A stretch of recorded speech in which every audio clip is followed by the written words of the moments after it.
आप अपनी जिंदगी में जो कुछ भी चाहते हैं कुदरत आपको देना चाहती है।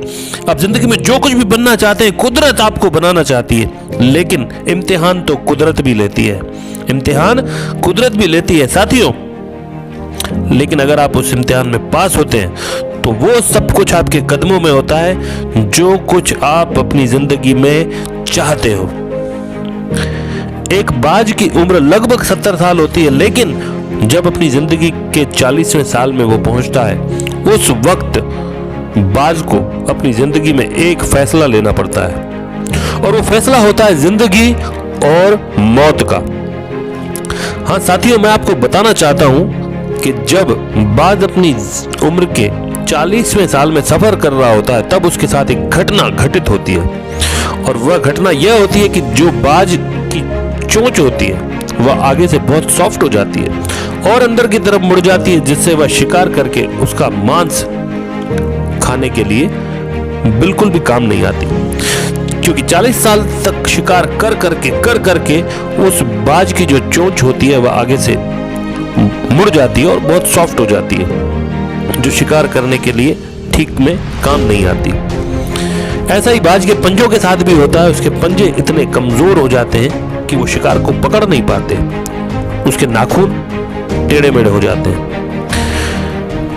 और वो भी शिकार कर करके कमजोर हो जाते हैं और टूट जाते हैं।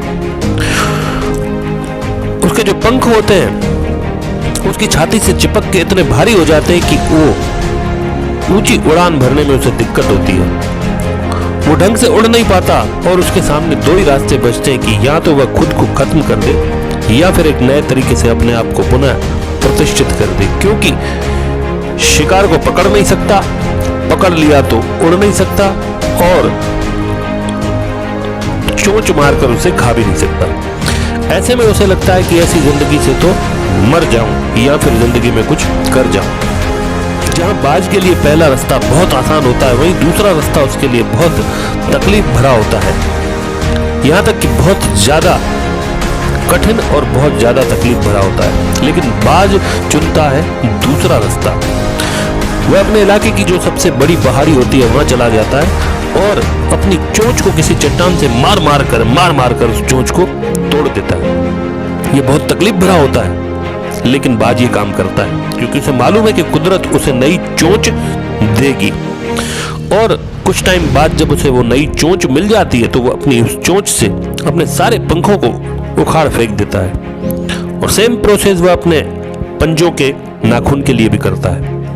उन्हें भी किसी चट्टान पर मार मार कर तोड़ देता है और लगभग 6-8 महीने बाद जब उसे नए पंख मिल जाते हैं, उसके पंजे भी नए हो जाते हैं और उसकी चोंच भी नई हो चुकी होती है, फिर वह अपने शिकार को पकड़ने, खाने और ऊंची उड़ान भरने के काबिल बन जाता है और बाकी अपनी बची हुई 30 साल की उम्र उसी गरिमा के साथ जीता है जैसे पहले 40 साल की जिंदगी उसने जी है।